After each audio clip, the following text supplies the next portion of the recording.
Hey everyone, after their match against Evil Geniuses, I'm joined by Dignitas Head Coach Enatron. Welcome, brother. Thank you, man. That last game, we had such an exciting week one. That one, not as exciting. I was expecting an explosive game versus EG, Yeah? but Through what lane? it was just a 45-minute banger made for them. But yeah, always my top makes games a bit slower. Yeah, I mean, well, I thought it accelerates certain parts, and therefore it could go fast, but we haven't seen it go fast yet. Yeah, I think when you see my top, it just goes slow all the way down. Yeah. And the EG had understood this really well, I feel like, in the series. And I think that's the generic outcome of the series. Was there anything you would change on your side of the draft? Yeah.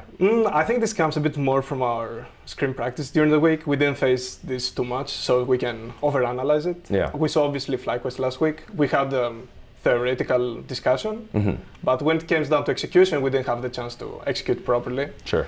I think in general, after watching the game, we got some feedback when it comes down. Maybe we should be pushing more of the sideways rather than just a ramming, right? Because they have the superior comp in that case. So it's a good defeat in the end. A boring one, but it's a defeat that gives many solutions moving forward in the future, and this is something that I'm happy about, this group of players in Dignitas. Yeah, and it did seem like Blue was figuring that out there at the end on the RE. Yeah. Got to the Nexus, but... It's the Nexus, man, yeah. Yeah, but that was a game of League of Legends. I'm glad you're the one that's going to have to break it down and not me afterward. Yeah, we were a bit late to identify that, but as I said, this comes totally from the fact that we didn't get to practice that much. We didn't play it, we didn't see it too much, so it went like this kind of. I want to shift the focus now both on you and the organization, how it was a good fit for you to come to Dignitas, understanding where Dignitas stood in the eyes of the community, in the eyes of analysts, as that last place team, as a team that was going to struggle in the LCS, but you still decided to come here. Why? So something that I really liked Dignitas, the freedom they would give me when it came down to the roster creation, to the staff, to the philosophy, that I could just implement whatever philosophy I had in my mind and just have all the assistance from the staff, from the management, and create a really nice environment. So this was already a really nice start, because you create something from zero, because everybody has it as last place team, right? Right. So we can go against those expectations by creating something that is my own, basically. So as a coach, I found this challenge really optimal for me moving forward here in NA. Well, you had a couple pieces that were coming back and building with and building around, both in Fake God and in Neo, but then everything else kind of came into place. When did those parts become part of your plan? So the first thing I did was I want to see the players that exist already within the organization, right? Yeah. Make some conclusions. Okay, this character and this playstyle fits well, on what I want to create inside the team. Yeah. And after that, I start to check in, is there NA people that I can use? And when I couldn't find that personality and playstyle that fits that puzzle, then I started looking outside of America. Sure. And then it's where basically I came to the River conclusion, Blue conclusion. But I started building first with my NA people, and I was getting all the time feedback on them. I was going through many interviews actually during the off-season.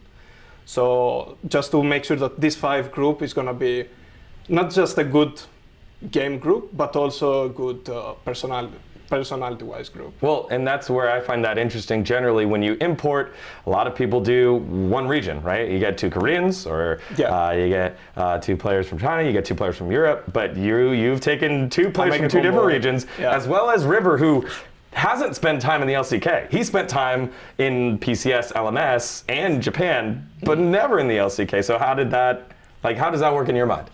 So usually it's true that when you get one Korean, you get another Korean to be having a package, right? River, though, I think is an exception to that. Because he was always, I don't want to be absolute, he might be always the solo Korean in his past teams, as you mentioned. Right.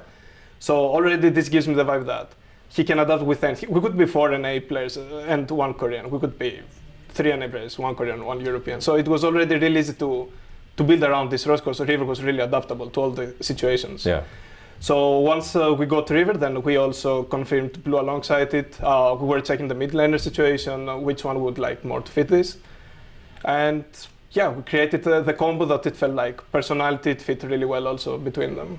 we had an established chemistry already going inside the first scrim, the first day of the season. How did you land on blue? Because I remember that was another one where I was like, yeah. This feels like an easy target to criticize. Yeah, we were also afraid of the backlash of the community, but me and Blue actually had worked before in Fenerbahce. We actually won TCL together. Correct. Back then, actually, I had Hirit and Blue together. I had also a solo Korean and the European, you can say like this. Yeah. And I saw what Blue is capable of once you give him the freedom to do what he's capable of. And I think this is something that he lost going into LEC. Yes. Obviously, different styles, different environments. This is really logical to happen. So coming back here with me, I knew how I can open up Blue better, basically, because I like to work a lot with the player and understand what he's having in his mind and create according to that, rather than me saying, you play this, the end. Yeah. You don't do anything else. Yeah. So I think this is what unleashed Blue a bit better, and people saw that actually Blue is not as bad as people think about him, So yeah, I truly believed in Blue. I just want to say, personally, my own concern would be how much the last 1 year affect him, his moral, maybe his mentality, Yeah. But Blue is the kind of guy that he will focus on his game. He will read the comments, but he won't be affected by that. He's a cold blood killer in some case, you can say like this maybe.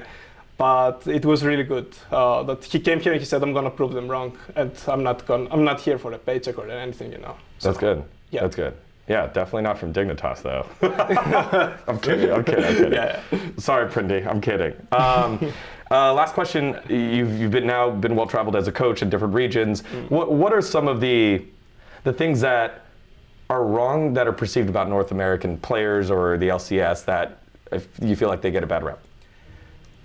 I mean, personally, I'm more of the European side that actually has been watching a lot of NA. I was watching NA and people were like, why are you watching this region? Because I truly believe when teams are come from NA to play Europe for boot camp or there are worlds, right? We scrim against those teams. Sure.